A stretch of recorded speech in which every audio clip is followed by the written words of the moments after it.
నిన్నటి రోజు ఏదైతే ఆంబోతు ర్యాంకులేయడం జరిగింది. ఇటీవల 2 రోజుల నుంచి మా అధినేత డిప్యూటీ సీఎం పవన్ కళ్యాణ్ గారికి వైరల్ ఫీవర్, సయాటికా ప్రాబ్లం ఉంది. ఈ విషయం మీద మీడియా పరంగా కావచ్చు, పార్టీ నుంచి కూడా అందరికీ కూడా ఇన్స్ట్రక్షన్స్ రావడం జరిగింది. ఆ విషయంలో మేమందరం కూడా పూజా కార్యక్రమాలు ఏర్పాటు చేసి యథావిధిగా మా అధినేత పవన్ కళ్యాణ్ గారు కోలుకోవాలని చెప్పి కోరుకోవడం జరిగింది. అయితే ఏదైతే మాజీ నోటిపారుదల శాఖ మంత్రి మరియు మాజీ నెల్లూరు జిల్లా ఇన్ఛార్జిగా ఉన్నటువంటి ఆంబోతు, ఈ ఆంబోతుకి నోరు అడ్డు అదుపు ఉండదు. గతంలో కూడా కాపు యువకులను గురించి నోరు జారినటువంటి పరిస్థితి, అప్పుడు కూడా నోరు మూయించినటువంటి పరిస్థితులు కూడా మనం చూసాం. నిన్నటి రోజు ఆయన వేట న్యూస్ లో ఒక వార్తని రిలీజ్ చేయడం, పవన్ కళ్యాణ్ గారు నిజంగానే అస్వస్థతకు గురయ్యాడా, తీసుకుంటున్నాడా, లేదంటే చంద్రబాబు నాయుడు గారి మీద లోకేష్ మీద అలిగాడా అని సిగ్గు లేకుండా ప్రజలు బుద్ధి చెప్పినా గాని జ్ఞానోదయం కాకుండా ఈ వైసీపీ నాయకులు, ఈ మంత్రులు, ఈ ఎమ్మెల్యేలు ఇంకా మాట్లాడుతున్నారంటే నిజంగా అసహ్యంగా ఉంది. రెండోది చూస్తే ఆయన అడిగిన వాటిల్లో కూటమి ప్రభుత్వం ఇచ్చిన హామీలు నెరవేర్చలేదా, కూటమి ప్రభుత్వం ఇచ్చిన హామీలు నెరవేర్చకపోవడంతో పవన్ కళ్యాణ్ గారు దూరంగా ఉన్నాడా, లేదంటే ఆయన ఏం సమాధానం చెప్తాడు? ఈ బోసడా గారికి ఏందా సమాధానం చెప్పేదా? ఈయన నీటిపారుదల శాఖ మంత్రిగా ఉన్నప్పుడు సోమశీల అప్రాన్ దెబ్బతింటే ఈయన నిద్రపోతున్నాడు.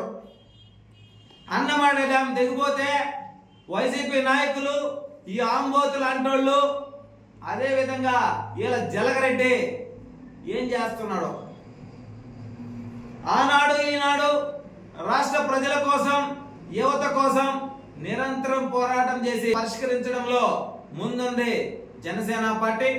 నేడు కూటమి ప్రభుత్వం గెలిచిన తర్వాత ఏదైతే ఈ రాష్ట్రంలో ఏదైతే ఆంబోతు రాంబాబు అడిగినటువంటి ప్రతి ప్రశ్నకి మా దగ్గర సమాధానం ఉంది. మొట్టమొదటిసారిగా కూటమి ప్రభుత్వం ఏర్పడంగానే, ప్రమాణ స్వీకారం అవ్వగానే ఏదైతే జగన్ రెడ్డి, ఈ జలగరెడ్డి భూ సర్వే పేరుతో భూభక్షుల్లాగా వైసీపీ పార్టీ తయారైంది. కాబట్టి ఆ భూ రక్షని ఒక్క కలం దెబ్బతో ఆపేసినటువంటి పరిస్థితి మనం చూసాం. ఆ దెబ్బతో రాష్ట్ర ప్రజలందరూ కూడా ఊపిరి పీల్చుకున్నారు. ఎందుకంటే 1 ఎకరం ఉన్న వాళ్ళకి కొలతలేసి 15 సెంట్లకు తీసుకొచ్చినటువంటి ఘనత వైసీపీ పార్టీది. అదేవిధంగా పెన్షన్ 3,000 4,000 చేసి, రెండో విషయానికి వస్తే వికలాంగులకి దేశంలో ఎక్కడా లేని విధంగా 6,000 రూపాయలు పెన్షన్ చేసింది కూటమి ప్రభుత్వం. అదే విధంగా ఏదైతే డయాలసిస్ చేసుకునేటువంటి పేషెంట్లకి 15,000 రూపాయలు పెన్షన్ ఇచ్చింది. ఆంబోతు రాంబాబు, నీకు వయసు మీద పడింది, నీకు కళ్ళు మసకబారినాయి కాబట్టి కంటి డాక్టర్ చూపించుకో, నీకు చెవులు వినబట్టంలా కాబట్టి చెవిటి డాక్టర్ చూపించుకో, నీకు వయసు పైబడింది కాబట్టి అవసరమైతే పెన్షన్ తీసుకో, పేపర్ చదవడం నేర్చుకో, కూటమి ప్రభుత్వం రాష్ట్రంలో ఏం చేస్తుందో తెలుసుకో. తెలియకుండా నోరుంది కదా అని చెప్పి మీడియా సమావేశాలు చెప్పి మాట్లాడుతూ ఉంటే కూటమి ప్రభుత్వంలో ఎవరు కూడా చూస్తా ఊరుకోరు. అదేవిధంగా నేడు గ్రామాలలో పోయి అడిగితే మీ ప్రభుత్వంలో చేయనాటి అన్ని కూడా ఈరోజు గ్రామ పంచాయతీల నిధులు కావచ్చు, సీసీ రోడ్లు కావచ్చు, అదే విధంగా గ్రామాలలో ఈది లైట్లు కావచ్చు, గోకుల షెడ్లు కావచ్చు, పంచాయతీలకి నిధులు కేటాయించడంలో కూటమి ప్రభుత్వం ఏ విధంగా పనిచేస్తుందో గ్రామాల్లోకి వెళితే గ్రామ ప్రజలే చెప్తారు. సమావేశాలు పెట్టి నోరుంది కదా అని చెప్పి నీ ఇష్టాసారంగా మాట్లాడితే ఎవరు ఊరుకోరు. నీకు నీ నియోజకవర్గ ప్రజలు ఓట్లేసి గెలిపిస్తే నువ్వు సంజనా సుకన్యాలతో కోలకతా నిర్వహించలేకపోయినటువంటి వ్యక్తుల్లో మొదటి వరుసలో ఉండేది ఆంబోతు రాంబాబే. మరి ఆంబోతు రాంబాబుకే ఎన్నిసార్లు ఎన్ని విధాలుగా గుణపాఠం చెప్పినా సరే ఇతను మారడు. ఇతను కూడా త్వరలోనే లోపలికి పోతాడేమో గమనించాల.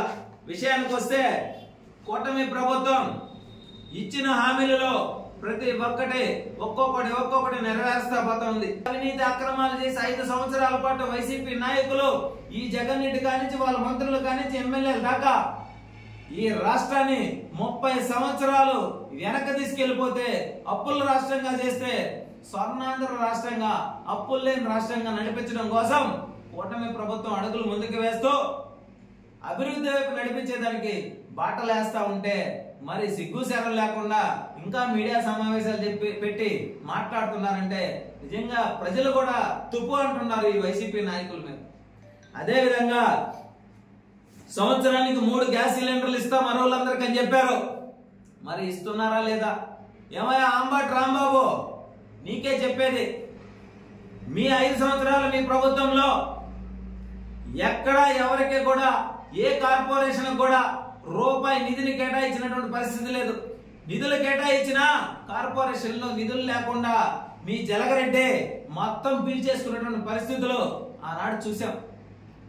నేడు ఎక్కడా కూడా ఎవరికి కూడా ఇబ్బంది లేకుండా కూటమి ప్రభుత్వం ప్రజల కోసం, యువత కోసం, రాజధాని నిర్మాణం కోసం, పోలవరం ప్రాజెక్టు కోసం, వైజాగ్ స్టీల్ ప్లాంట్ కోసం, రాష్ట్రాన్ని అభివృద్ధి వైపు నడిపించే దాని కోసం కేంద్రంతో కలిసి కేంద్రం నుంచి నిధులు తీసుకొచ్చి 1 రూపాయి కూడా అవినీతి అక్రమాలకు పాల్పడకుండా పరిపాలన కొనసాగుతా ఉంది. రైతులకి సంబంధించి కాలువలు కావచ్చు, శ్మశానాలకు రోడ్లు కావచ్చు, శ్మశానాల అభివృద్ధి కావచ్చు, పేదవాడి సొంత ఇంటి కల కావచ్చు, ప్రతి ఒక్కటి కూడా ఒక్కొక్కటి అభివృద్ధి వైపు నడిపించే విధంగా ఎస్సీలకి, ఎస్టీలకి, గిరిజనులకి ముఖ్యంగా మీ 5 సంవత్సరాల పాలనలో ఎక్కడా కూడా రేషన్ కార్డులు ఇవ్వడం గాని, పెన్షన్లు ఇవ్వడం గాని, ఆధార్ కార్డులు ఇవ్వడం గాని చేయలే. నేడు కూటమి ప్రభుత్వం అట్టడుగున ఉన్న గిరిజనులకి అన్ని విధాలు ఆదుకునేదానికి అడుగులు ముందుకు వేస్తా ఉంది. అయితే గత 5 ఏళ్లలో ఈ రాష్ట్రంలో మీరు చేసిన అవినీతి, మీరు చేసిన అక్రమాలు, మీరు చేసిన దౌర్జన్యాలు, మీరు పెట్టిన కేసులు, వీటన్నిటిని కూడా గమనించే రాష్ట్ర ప్రజలు మళ్ళీ వైసీపీ పార్టీకి అవకాశం ఇస్తే ఇంకా ఏం ఉండబోలేదు ఈ రాష్ట్రంలో. మనం కూడా వలసలు పోవాలా, మనం కూడా అప్పులై పాలైపోవాలని చెప్పి ఆలోచనతో కూటమి ప్రభుత్వం పైన నమ్మకంతో మా అధినేత జనసేనని పవన్ కళ్యాణ్ గారు ఇచ్చినటువంటి హామీలన్నింటిలో కూడా కూటమి ప్రభుత్వం నెరవేరుస్తున్నటువంటి విధానంతో 40 సంవత్సరాల అనుభవం కలిగినటువంటి చంద్రబాబు నాయుడు గారి పరిపాలన బాగుందనేటువంటి విధానంతో పైన కేంద్రంలో మోడీ గారు మాట ఇస్తే తప్పరనేటువంటి ఆలోచనతో రాష్ట్ర ప్రజలందరూ కూడా మూకమ్మడిగా ఓట్లేసి గెలిపించి కూటమి ప్రభుత్వాన్ని ఆశీర్వదించారు. కాబట్టే కూటమి ప్రభుత్వం ఈరోజు ప్రజల కోసం నిరంతరం పనిచేస్తుంది. ప్రతి ఒక్కరూ కూడా పనిచేస్తున్నారు నీతి నిజాయితీగా. మీ హయాంలో అధికారులను హింసించారు, అమాయకులను హింసించారు, కేసులు పెట్టారు. కూటమి ప్రభుత్వం మాత్రం అలా చేయదు.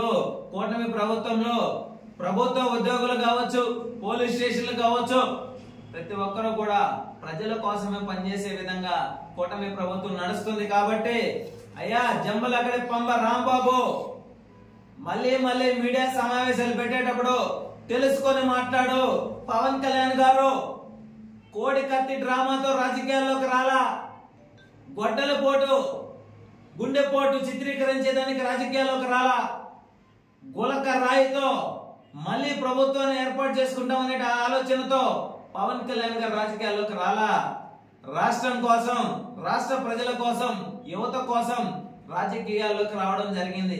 ఆయన ఏమి అలగడు మీలాగా మీ పార్టీలోనే అలిగి ఒక్కొక్కరు వెళ్ళిపోతున్నారు. చివరికి వైసీపీ పార్టీలో మిగిలేది జగన్ రెడ్డి. ఆయన కూడా ఎక్కడ ఉంటాడంటే శ్రీకృష్ణ జన్మస్థలంలో ఉండబోతున్నాడు. ఈ విషయం కూడా గుర్తు పెట్టుకొని నోరు అదుపులో పెట్టుకొని మాట్లాడాలని చెప్పి వైసీపీ నాయకులందరికీ చెప్తా ఉన్నాం. మీ నోరు అదుపులేకే మీకు రాష్ట్ర ప్రజలు 11 సీట్లకు మాత్రమే పరిమితం చేశారు. అయినా సరే ఇంకా సిగ్గు రాకపోవడం శోచనీయం.